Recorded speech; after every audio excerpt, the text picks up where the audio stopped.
Yeah. Looking pretty good. Thank you.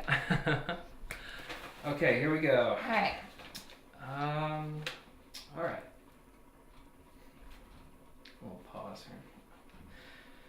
So we want to understand that. Sorry. Let's stop here. So you'll be looking at me when we do this. Ignore the camera. But for this one moment, I'm going to have you introduce yourself to the camera directly and tell us what class it was and grade and the school. Okay, so class meaning what topic or? You can just say you can just general ELA or whatever it is, sciences, just for record. Okay, I'm Janelle Turnier. I teach a 5-6 combination class at Mount Rose Elementary School, and I focus mostly on science. Perfect. Okay. So we want to understand the decisions you made in planning for this lesson and how it fits into the unit and year. How does this lesson connect to and build on students' prior knowledge and skills? What was taught before this lesson and what will come after it?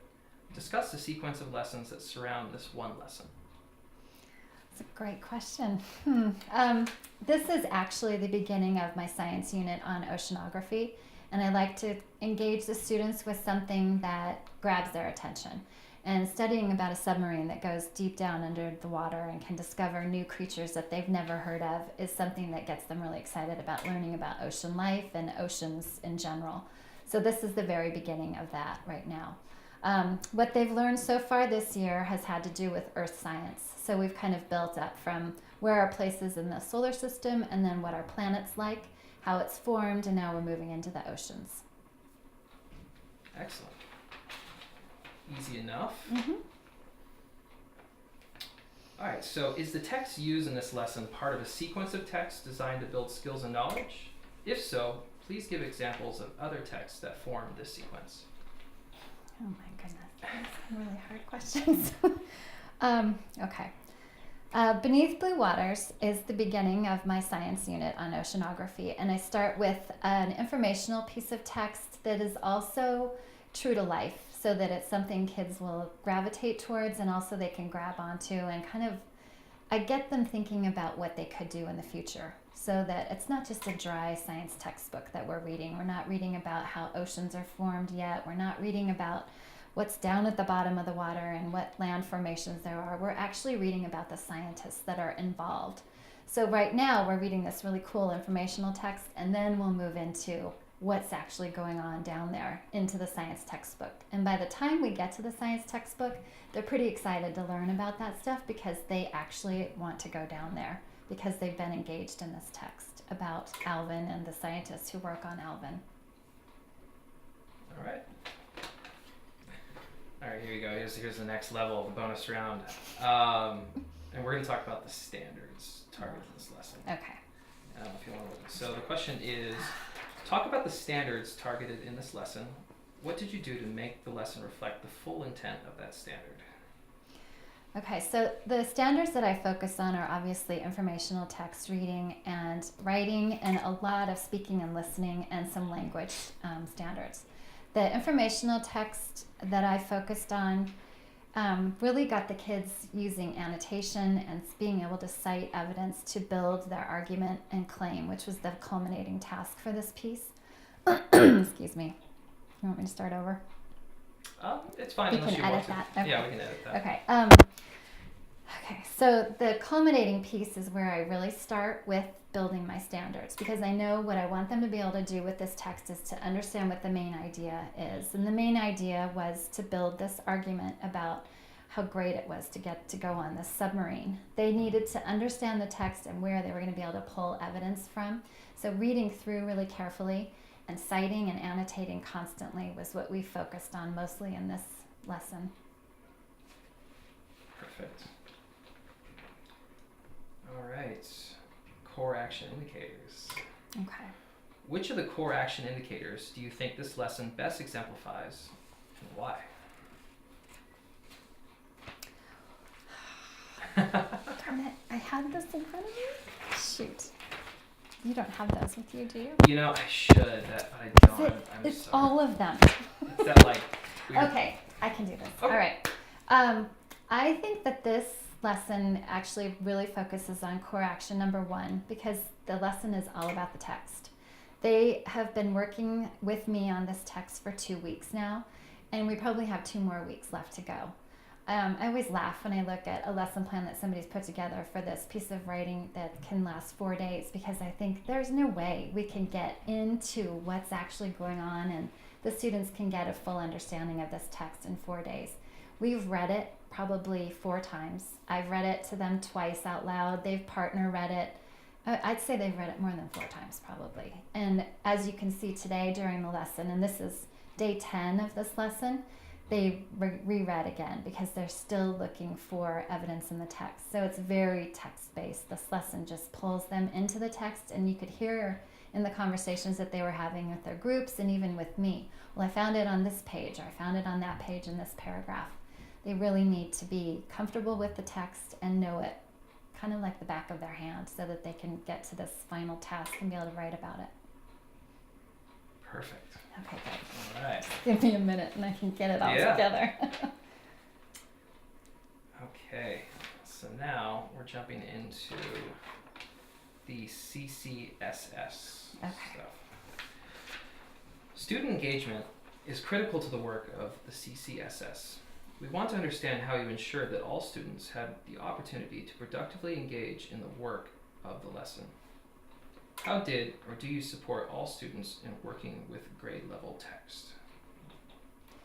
Okay, so Common Core really focuses on getting kids to read at or above grade level.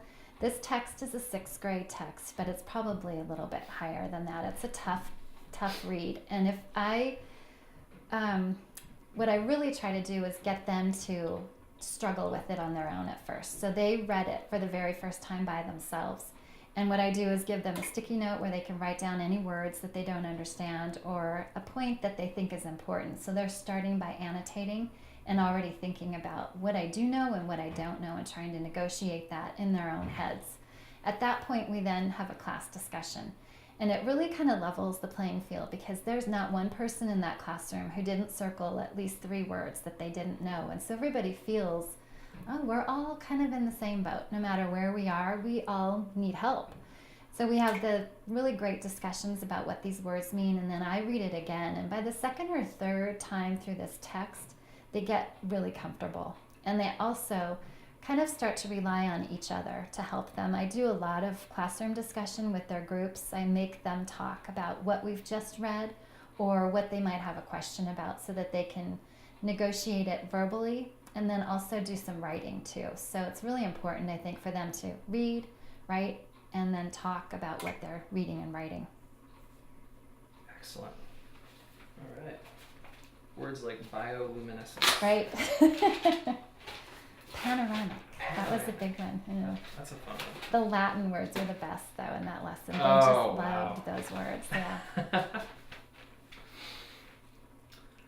All right. This is sort of the same question. I don't know if you have an answer to this one. It's okay if you don't. How do you create opportunities for students who are advanced to engage more deeply with grade level or above grade level text? Well, I think it kind of happens naturally. In my class, this class is actually a GT, kind of GT heavy class. So a lot of those kids are ready with an answer pretty much right away, but I make them talk first and I make them share what they know with everybody else. So they kind of act like a little expert and then they have to then teach. And I think making them teach and share what they've discovered or learned pushes them even farther. All right. We're getting there. How are you doing on time, by the way? I've got until 12:30. I know. You want to go to lunch? Yeah. Excellent. All right, so how do you know that students were able to successfully respond to the text-dependent questions and tasks with precision? Do students acquire the literacy skills addressed in this lesson? What did you do for students who did not acquire the literacy skills addressed in this lesson? Yeah, that's a good one. Okay, so I keep going back to that group work. I think it's absolutely imperative, in my class anyway, for them to get a chance to discuss things and really talk about them before they have a chance to write or to share with the whole class. It builds a comfort level that they have with themselves and the knowledge that they've gained. And then they can move on and share with the whole group, which is where they build the comfortableness that they need to be able to share. For those kids who don't get the literacy skills, I pull them aside and I work one-on-one with them. I obviously didn't do that today in this lesson, but later on when I come back and check those pluses and wishes, kind of get an idea for where they might be struggling. If somebody said, I didn't like the fact that it was making me organized, I might go back and look and say, okay, where are we having problems plugging this stuff in? Or if they thought it was too messy, I might go back in and help them organize what it is that we were working on. All right. Okay, so this is the last of the hard one here. Are you familiar with Core Action 3? I am, but wait a second. Sure. The question is, which behaviors from Core Action 3 did the students best exemplify in this lesson? Okay, so Core Action 3 is getting them engaged, I would guess. So. We'll go with that. Otherwise, you're not getting an answer. Oh, darn it. Okay, so Core Action 3, the kids were talking and the kids were, I use my sticks all the time and they dread seeing that cup come out because they know they're going to have to be on the spot and they're going to have to be ready. And a couple of them today were not ready. And I will go back in and have a conference with them about paying attention and being on task. But for the most part, most of the kids I think were engaged and were talking. I walk around the room a lot and I get down and get into the conversations that they're having too, just to make sure that they're talking about what they should be talking about. And then the sticks are magic for me. Pull them out and you're on. There it is. Everyone's on equal plane. Exactly. Yeah. Mm-hmm. Yeah, I did notice there were some rock star students in your class. I know. They had all the answers. Oh yeah, they do, or they think they do. All right, here we go. This is the last of the last. These two were easy. Great instructors are continuously learning. We want to understand what you celebrated in this lesson and what you'd improve upon. Reflecting on this lesson, what worked particularly well and what might you do differently? Okay. My favorite part about this lesson is I think you can do it at any grade level. I have a high school student at home and he was struggling with a paper and I told him about bucketing and he was able to pull his paper together in no time at all. I think it's kind of a magic pill for writing for kids who struggle with organization especially, but it helps them focus on what's really important in this piece that I need to write about. And that's the thing I love about this lesson is that it makes writing a little bit easier and more accessible for everybody. The thing that I struggle with about writing is there's a lot of sitting and a lot of writing. And those things I think are really hard for kids. I think this lesson probably was a little too long. About halfway through, I probably would maybe do about 30 minutes of this on a typical lesson because it's about all they can handle. So that's probably really the only negative thing I thought. And I was even thinking that while I was teaching. I was thinking, this is too long. But they did fine. All right. And last one. Were there any surprises or unexpected student behaviors or reactions? Of course. I'm always surprised when kids are off task. I think everybody should be loving what we're doing because I love what I'm doing and I think they should be just as excited as I am. So I do find that surprising and frustrating. I love when kids are getting it.